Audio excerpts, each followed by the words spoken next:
Mkuu wa wilaya ya Liwale Mheshimiwa Goodluck Mlinga amewaagiza wenye viti wa vijiji kutumia fedha zinazotokana na mapato ya vijiji kwa kuzingatia mahitaji halisi ya wananchi ili kuchochea maendeleo ya huduma za kijamii. Ameyasema hayo wakati akipokea mfano wa hundi yenye thamani ya shilingi milioni 138,336,750 kutoka Jumuiya ya Hifadhi ya Wanyamapori Magingo na kukabidhi kwa wenye viti wa vijiji 13 vinavyozungukwa na jumuiya hiyo. Cha kwanza nimeelekeza kuwe na uwazi wa matumizi ya hiyo pesa. Pesa ilitoka, lakini kuwe na uwazi, wananchi wapewe taarifa kwa kila kijiji kimepata shilingi milioni 10 ambayo inatokana na mapato ya uwindaji. Lakini pili, kwenye matumizi. Unajua tuna changamoto, watu wengi vipato vao viko duni, na sasa hizi ni msimu wa kupeleka watoto shule. Nimeagiza ufadhili wa wanafunzi uwe kipaumbele katika matumizi ya hizo pesa.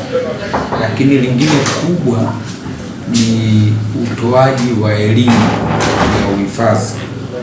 Wananchi wengi bado hawajafahamu umuhimu wa uhifadhi. Baadhi ya wenye viti wa vijiji hivyo wamesema fedha hizo zitaelekezwa katika miradi kipaumbele ikiwemo ujenzi na ukarabati wa shule, vituo vya afya, miradi ya maji pamoja na miundombinu ya barabara.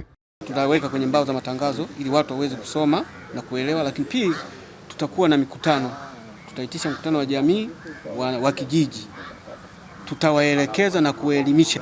Nimewaangalia wazee wasioweza wamelipia CHF kwa kaya 30. Inaleta faida kwa wananchi kutokana na fedha mbalimbali ambazo wanapata.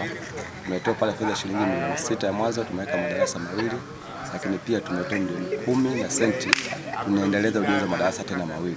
Imeweza kupeleka chakula kwa wanafunzi shule ya msingi kilo 230, tumepeleka chakula sekondari kilo 100.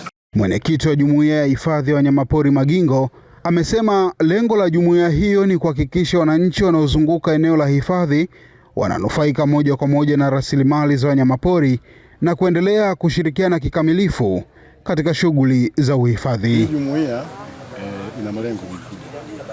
Malengo yake ni kuona jamii inanufaika na uhifadhi, kwa sababu uhifadhi huu kuifanya serikali peke yake ilikuwa wanaona haitoweza kama si kushirikisha jamii. Ndipo vikaanzishwa hizi hifadhi za kijamii kwa lengo la kuwafanya jamii waone manufaa ya uhifadhi.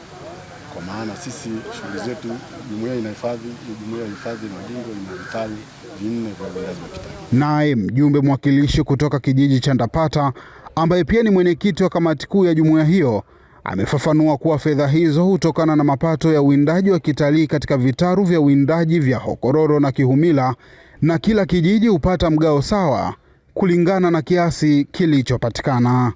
Tumetoa kwa mujibu wa kanuni na sheria za WMA za mwaka 2018-19 kwamba sio chini ya asilimia 50 zinaenda vijijini kwa ajili ya shughuli za maendeleo ya jamii. Sisi kama jumuiya tumewaasa viongozi wa kijiji kama wenye viti hao kwenda kuzitumia hizi fedha vizuri na kwa kushirikiana na wajumbe wa WMA ili kuleta ufanisi kwa malengo ya kuendeleza uhifadhi kwa manufaa ya kizazi chetu cha sasa na kinachopita. Mgao huo ni mwendelezo wa Jumuiya ya Hifadhi ya Wanyamapori Magingo kurejesha sehemu ya mapato kwa vijiji wanachama, hatua inayochochea maendeleo ya jamii sambamba na kuimarisha uhifadhi shirikishi wa rasilimali za wanyamapori.